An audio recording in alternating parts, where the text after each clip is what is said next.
Rejection গুলো কেমন লাগে? মানে যেগুলো হয়নি সেগুলো মন খারাপ করে দেয়? অনেক রিজেকশন আসে। এটা just it's part of the job. আর স্পেশালি এজেন্সির মাধ্যমে অনেক বিগ জব আসে। ধরো KFC এর অ্যাড বা ম্যাকডোনাল্ডস এর অ্যাড। অনেক বিগ জব আসে, কিন্তু হ্যাঁ, একটু তো মন খারাপ হবেই। বাট মন খারাপ হলে তো আর এগোনো যাবে আগাতে পারবো না। হ্যাঁ, জি, ওরা লাইক অন সেট ওরা সবাই অ্যাকচুয়ালি মনে করতো আমি আইদার ইন্ডিয়ান বা এরকম কিছু। বাট হ্যাঁ, যখন ওরা অ্যাসিউম করতো যে আমি ইন্ডিয়ান, আমি সরাসরি ওদেরকে কারেক্ট করতাম যে না, আমার ইন্ডিয়ার সাথে কোনো কানেকশন নাই, আমি বাংলাদেশী, আমি বাংলায় কথা বলি, আমি হিন্দি একদমই বলি না। যেটা বললাম আর কি, মানে নাটক হোক বা বলিউড, কারণ জোহরের মুভি হোক, যেটাই হোক, আমি ওপেন মাইন্ডেড, যেখানেই যাক আমার লাইফ, আমি দেখি কোথায় নিয়ে যায়। But I am open to whatever. Just ভালো স্ক্রিপ্ট, ভালো ক্যারেক্টার, এটাই আমার জন্য মেইন আর কি।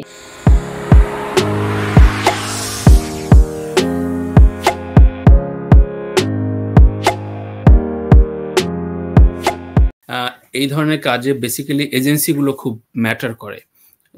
আমরা জানি যে হলিউড এবং বলিউডের বেসিক্যালি হলিউডের অনেকগুলো প্রোডাকশন সিডনিতে বড় বড় সেট ফেলে করা হয় রেগুলার।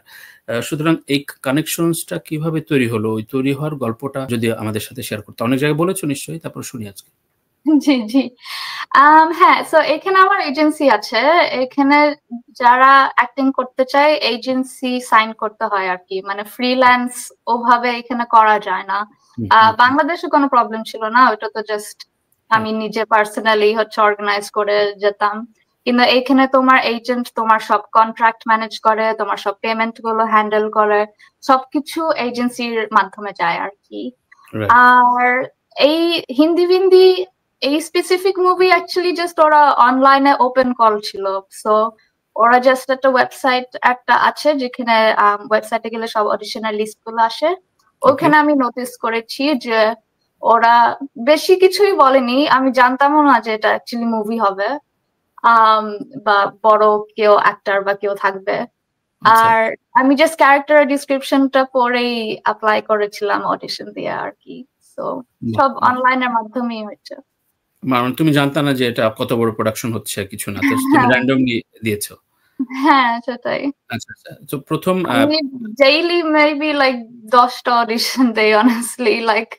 আর এটা 10 বছর ধরেই অডিশন দিয়ে যাচ্ছি। সো এটা আমি আশাও করিনি যে কাস্ট হবে বা তুমি কিছু। র্যান্ডমলি সব জায়গায় পোস্ট করো বা অডিশন ইয়ে করো? হ্যাঁ, আমি সব অডিশন দিতেই থাকি। হ্যাঁ।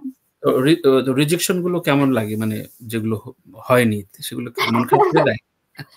অনেক রিজেকশন আসে। এটা just it's part of the job. আর স্পেশালি এজেন্সির মাধ্যমে অনেক বিগ জব আসে। ধরো KFC এর অ্যাড বা ম্যাকডোনাল্ডস এর অ্যাড। অনেক বিগ জব আসে, কিন্তু হ্যাঁ, একটু তো মন খারাপ হবেই। বাট মন খারাপ হলে তো আর এগোনো যাবে আগাতে পারবো না। হ্যাঁ, সেটাই।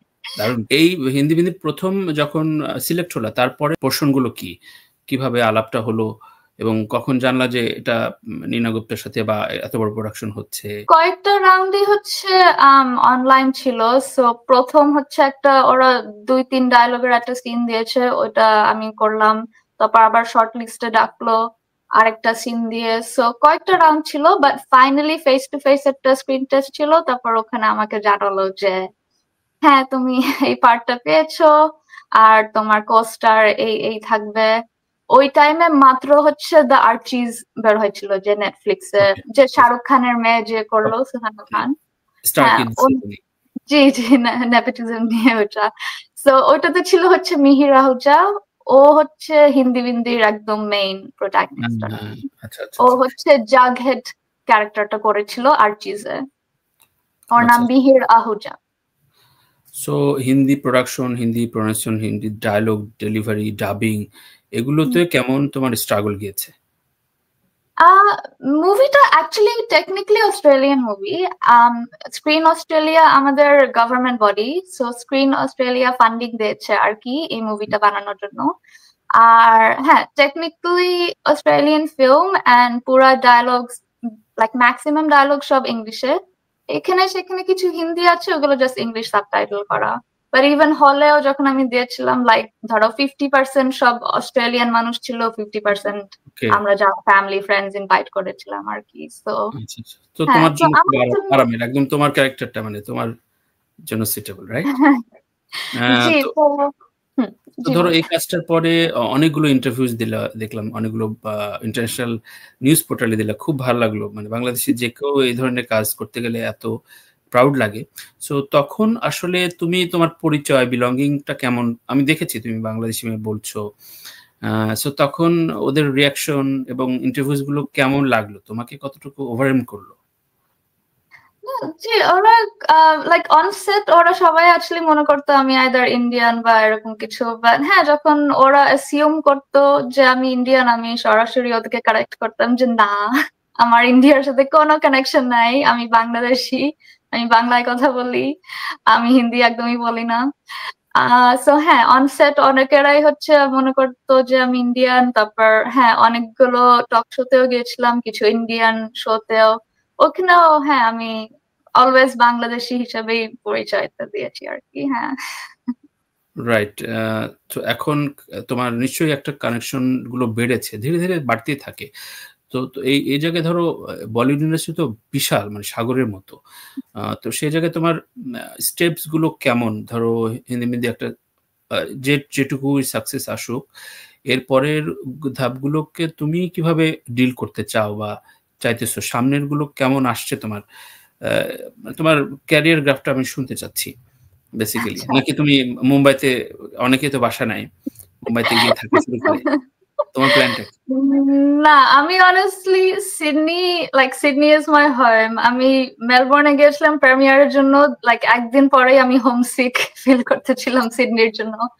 তো আমি ভাবতেও পারি না লাইক সিডনি ছাড়া আমি কোথাও থাকবো। অবশ্যই কাজের জন্য আমি যেখানে ইচ্ছা সেখানে ট্রাভেল করব, সেটা কোনো প্রবলেম নাই, অ্যাজ লং অ্যাজ আমি বাসায় ফিরি। কিন্তু বলিউড আপনি যে বলছেন যে হ্যাঁ খুবই বড় ইন্ডাস্ট্রি হোয়াটএভার, আমার জন্য ওরকম বিগ আমি ডিফারেন্স দেখি না। আমার জন্য মেইন থিং হচ্ছে ভালো ক্যারেক্টার, ডিরেক্টর আর স্টোরিটা, স্টোরির মেসেজটা কি। সো সেটা একটা বাংলা নাটক হোক বা বাংলাদেশের মুভি হোক, ধর্মা প্রোডাকশন বা ইয়াশরাজ ফিল্মস বা বড় বড় প্রোডাকশন গুলো যদি আমরা চাই, তো সেক্ষেত্রে তো সবাই চায় ব্যানারে আমরা কাজ করি। তো ওই জায়গাগুলো কি তোমার মানে চাওয়াগুলো নাই, নাকি না ঠিকঠাক এরকম মিড বাজেটে ছবি পেলেও আমি খুশি আর কি? আমি যেটা বললাম আর কি, মানে নাটক হোক বা বলিউড, করণ জোহরের মুভি হোক, যেটাই হোক, আমি ওপেন মাইন্ডেড, যেখানেই যাক আমার লাইফ, আমি দেখি কোথায় নিয়ে যায়। But I am open to whatever, just ভালো স্ক্রিপ্ট, ভালো ক্যারেক্টার, এটাই আমার জন্য মেইন আর সো কি। ইউ আর অপটিমিস্ট সব সময়? হ্যাঁ, আই গেস সেটা বলা যায়। তো ফেমটা কেমন লাগে তোমার, প্রবাসী বাঙালি বা প্রবাসী বা অস্ট্রেলিয়ানদের ভেতরে তুমি যে অ্যাক্টর, এই জায়গাটা কেমন রিসিভ করো, কেমন লাগে? একটা ভক্তদের গল্প বলো। এমনি সুন্দরীদের তো ভক্ত থাকে একটু বেশি। লাইক আই সেড, আমি ওরকম অ্যাকচুয়ালি ফিল করি না কোনো ডিফারেন্স। এখানে আমার জাস্ট খুবই নর্মাল লাইফ। বাংলাদেশের জন্য যদি বাংলাদেশে যাওয়া হয়, ওখানের লাইফস্টাইল তো অবভিয়াসলি খুবই ডিফারেন্ট থাকে, খুবই আমার জন্য আরামের থাকে, ড্রাইভার থাকে বা একটা মেইড থাকে। এখানে আমার নিজের বাসা, আমি সব নিজে রান্না করি, কাজে যেতে হয় আমার একা একা, ট্রেনে করে যাই, আমার খুবই নর্মাল লাইফস্টাইল। সো আমি ওরকম কিছু ফিল করি না যে একদম সেলিব্রিটি লাইফ হয়ে গেছে আমার। কোনো ডিফারেন্স মেক করে না আর কি। অনলাইনে যে লাভটা পাই, অফকোর্স ওইটা আমি ফিল করি, স্পেশালি বাংলাদেশি মানুষদের কাছ থেকে যে সাপোর্ট আমি পাচ্ছি, সেটা আমি খুবই ফিল করি। বাট পার্সোনালি আমার লাইফস্টাইল কোনোভাবেই চেঞ্জ হয়নি আর কি। তো ধরো তুমি একটা জব করছো, তোমার একটা প্রফেশনাল আলাদা ক্যারিয়ার আছে, পাশাপাশি তুমি অভিনয়টা করছো। তো সেই ক্ষেত্রে ধরো আমরা জানি যে তোমার শুরুর দিকে অনেকগুলো নাটকে তুমি কাজ করছো, তো পেমেন্টস গুলো কি অস্ট্রেলিয়ান ডলারে পাঠাতো? ডিল করতে তোমরা? পেমেন্ট নিয়ে আমি কথা বলতে চাই না।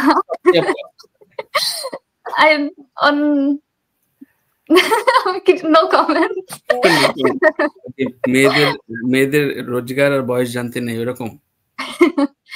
I mean, obviously Bangladeshi industry আর অস্ট্রেলিয়ার ইন্ডাস্ট্রিতে অনেক ডিফারেন্স আছে, বাট সেটা সব দিক থেকে বাংলাদেশের লাইফস্টাইল, বাংলাদেশের মানুষ, বাট আমি যেখানে যাই ওখানের মানুষদের সাথেই তো আমার চলতে হবে, সো ওখানে মিডিয়া ইন্ডাস্ট্রি যেভাবে চলে ওভাবেই তো আমার মেনে চলতে হবে। এরকম না যে হ্যাঁ আমি হলিউড বলিউডে কাজ করে আসছি, সো এখন আমি বাংলাদেশ থেকে এক্সপেক্ট করবো একটা ডিফারেন্ট স্ট্যান্ডার্ড।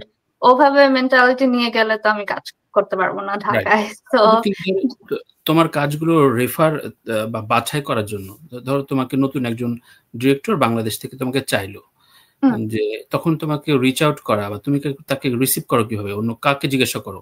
মানে তোমার মাকে জিজ্ঞাসা করো, নাকি শিহাব শাহিনকে জিজ্ঞাসা করো, নাকি সাগর শাহিনকে যে না ছেলেটা কেমন কাজ করবো কিনা, নাকি তুমি না নিজেই তো ডিসাইড করবো, বাট সব সময় first point of contact normally Facebook হয়। আমি অলওয়েজ আমার মেসেজ গুলো ডেইলি চেক করি, message request, even spam, so মেসেজের মাধ্যমে কন্টাক্ট হয় নরমালি।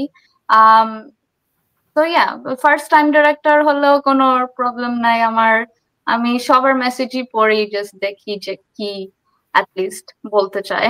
তারপর হ্যাঁ যদি আরো ডিটেলস আমি চাই তাহলে মাকে রেফার করি, আর মা আমার মতো তো বাংলা বলে না, মা হচ্ছে ডিটেলস ওদের সাথে বাংলায় কথা নিয়ে ওগুলো সর্ট আউট করে আর কি।